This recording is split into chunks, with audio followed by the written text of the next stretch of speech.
الله الذي أنزل الفرقان خلق الإنسان علمه البيان. الصلاة والسلام على سيدنا محمد سيد ولد أدنان وعلى آله وصحبه أولو البر والإحسان. أما بعد، قال الله تبارك وتعالى: يا أيها النبي حرض المؤمنين على القتال. صدق الله العظيم. وقال النبي صلى الله عليه وسلم: إن في الجنة 100 درجة أعدها الله للمجاهدين في سبيل الله. رواه البخاري. ہر سمتی مچلتی کرنوں نے افسون شب غم توڑ دیے. ہر سمت مچلتی کرنوں نے افسون شب غم توڑ دیے. اب جاگ اٹھے ہیں دیوانے دنیا کو جگا کر دم لیں گے. ہم ایک خدا کے قائل ہیں پندار کا ہر بت توڑیں گے. ہم ایک خدا کے قائل ہیں پندار کا ہر بت توڑیں گے.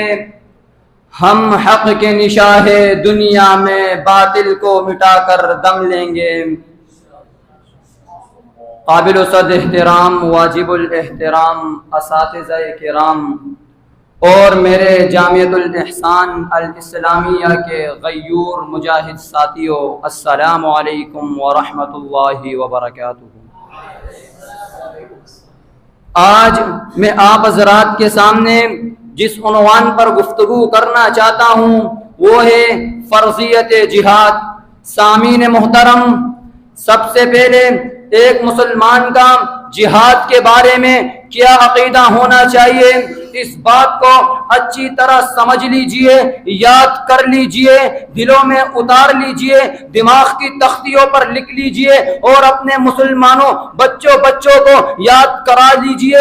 جہاد فی سبیل اللہ اسلام کی قطعی فرائض میں سے ایک فریضہ ہے، اور اس فرض کا منکر اسی طرح کافر ہے جس طرح نماز کا منکر کافر ہے. ذی وقار ساتھیوں، جہاد کے فرض عین ہونے کے بعد جہاد کو چھوڑ دینا، اس کو ترک کر دینا بلا عذر گناہ ہے، اور اس پر فضول بحث کرنا، فضول گفتگو کرنا گمراہی ہے. سامعین محترم، فرضیت جہاد کے موضوع پر قرآن کی بے شمار آیات ہے. ایک دو نہیں بلکہ بے شمار آیاتیں روزے روشن کی طرح آیا ہے. آئیے ذرا قرآن سے سوال کرتے ہیں. میں نے قرآن سے سوال کیا، اے قرآن تو یہ تو بتانا میرے رب نے جہاد کے بارے میں کیا اعلان کیا. قرآن پکار اٹھتا ہے فَضَّلَ اللَّهُ الْمُجَاهِدِينَ بِأَمْوَالِهِمْ وَأَنفُسِهِمْ عَلَى الْقَاعِدِينَ دَرَجَةً. اور کبھی قرآن پکار اٹھتا ہے وَقَاتِلُوهُمْ حَتَّى لَا تَكُونَ فِتْنَةٌ وَيَكُونَ الدِّينُ كُلُّهُ لِلَّهِ. اور کبھی قرآن پکار اٹھتا ہے کتب علیکم القتال وهو کرہ لکم وعسى ان تکرہوا شیئا وهو خیر لکم وعسى ان تحبوا شیئا وهو شر لکم واللہ یعلم وانتم لا تعلمون. اور کبھی رب مجاہدین امام المجاہدین کو حکم دیتے ہوئے فرماتے ہیں یا ایھا النبی حرض المؤمنین علی القتال. اور کبھی رب کا قرآن ارشاد فرماتا ہے وما لکم لا تقاتلون فی سبیل اللہ والمستضعفین من الرجال والنساء والولدان. سامعین محترم، اللہ تعالیٰ نے مسلمانوں کی عزت و مال جان کو جہاد کے عمل کے ساتھ مقید کر دیا ہے اور ترک جہاد پر دردناک عذاب کی وعید سنائی ہے. میرے سر بکف مجاہد ساتھیوں، آج جہاد ہمیں کرنا ہوگا. جہاد اگر ہم نہیں کریں گے اس روح زمین پہ رب کا نظام نافذ نہیں ہوگا، فساد پھیلتا رہے گا، عبادت گاہ مسمار ہو جائیں گی. ارے مسلمانوں اٹھو، میرے پیغمبر کے جیالو اٹھو.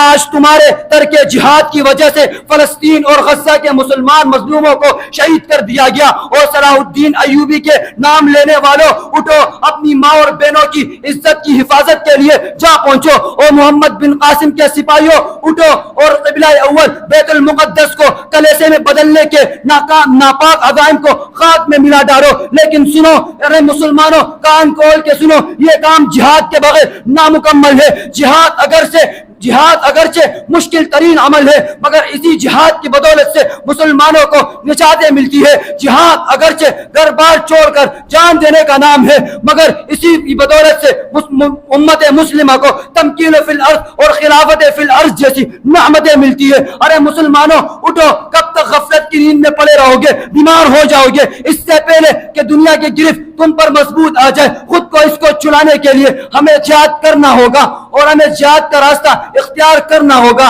آخر میں بس میں اتنا ہی کہوں گا، جینے کا ہمیں کوئی شوق نہیں، مرنے کی ہمیں کوئی فکر نہیں.